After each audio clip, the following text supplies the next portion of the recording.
Assalamualaikum warahmatullahi wabarakatuh.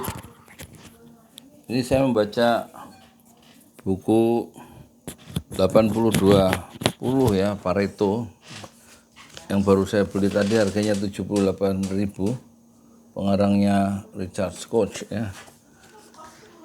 Halaman 13. Mengapa membaca buku ini? Ini part kedua ya. Buku ini tidak akan terwujud jika bukan karena dua orang. Pertama adalah Steve Gersowski, seorang teman yang mengelola sebuah restoran di di Cape Town. Cape Town itu Afrika Selatan ya.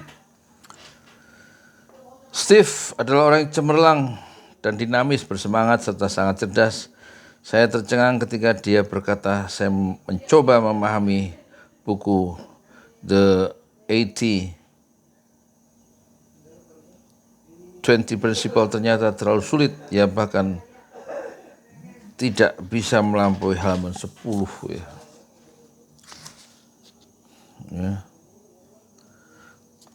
Kau pasti bergurau, kata saya. Tidak juga, Bung, katanya. Semua angka-angka itu, nama-nama profesor dan statistik, saya tidak sanggup. Saya sudah mendengar betapa hebat buku itu dan mencoba untuk menguasainya, tapi saya gagal.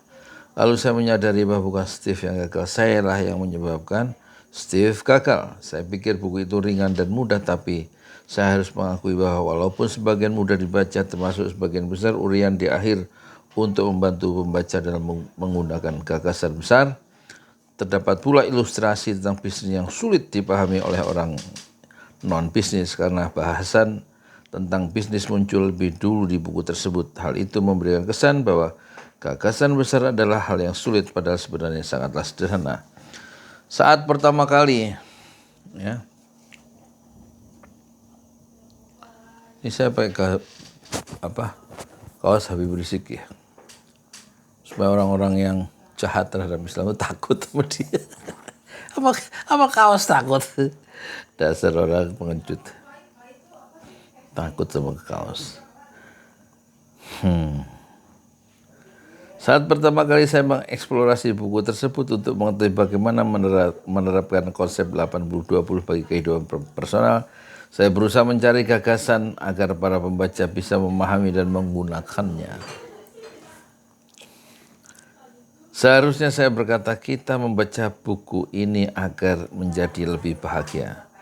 Seorang teman dari Australia, Lawrence Storrs, juga mengilhami buku ini. Hal-hal yang Anda tulis sangat hebat, tulisnya dalam email kepada saya. Tapi impian saya adalah agar orang-orang dari semua tingkat penghasilan dan pendidikan dapat mengaplikasikannya. Dapatkah Anda menulis sebuah buku yang menjelaskan dengan sangat sederhana kepada setiap orang tentang prinsip-prinsip 80-20 untuk mengatasi masalah yang mereka hadapi?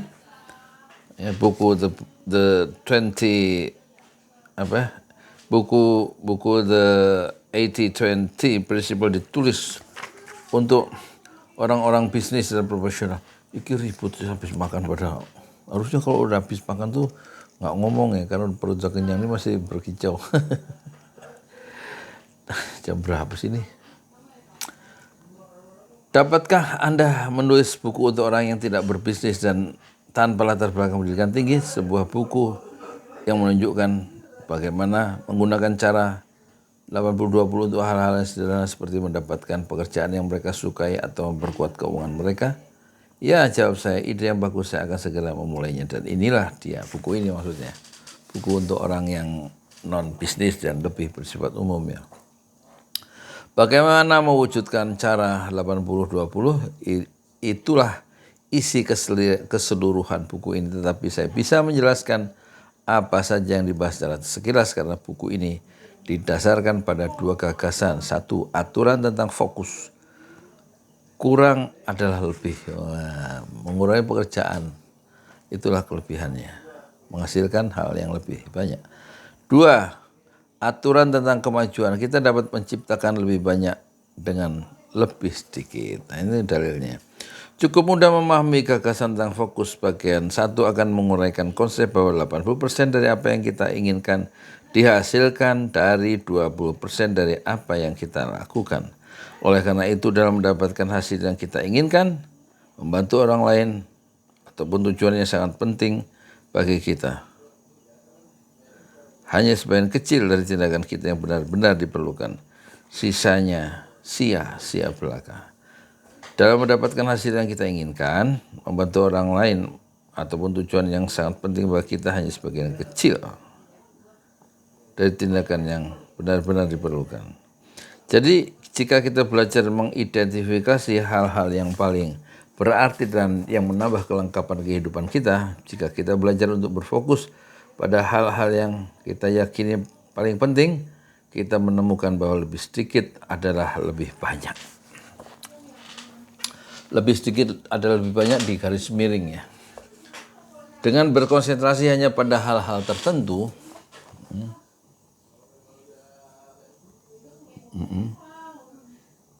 dengan berkonsentrasi hanya pada hal-hal tertentu, beberapa aspek paling penting dalam kehidupan kita dan yang sesuai dengan keinginan kita, kehidupan tiba-tiba menjadi lebih dalam dan lebih memuaskan. Buku ini akan membantu Anda mewujudkan hal-hal yang penting bagi Anda dan memusatkan perhatian pada hal-hal itu. Gagasan kedua bahwa kita dapat menciptakan lebih banyak dengan lebih sedikit tampak belum terlalu jelas. Ya, aturan tentang kemajuan mengatakan bahwa kita selalu dapat memperoleh atau meraih lebih banyak dari apa yang kita inginkan dengan menggunakan lebih sedikit energi, lebih sedikit keringat, dan lebih sedikit kekhawatiran. Gagasan ini bahwa kita tidak hanya memperbaiki keadaan secara dramatis tapi juga melakukannya dengan lebih sedikit usaha adalah sangat revolusioner sehingga bertentangan dengan pandangan yang berlaku umum. Oleh karena itu gagasan ini perlu dipelajari dengan sangat cermat. Buku ini menunjukkan kepada Anda bagaimana menerapkan prinsip kurang adalah lebih, dalam tanda garis miring kurang adalah lebih, dan mencapai lebih banyak dengan lebih sedikit.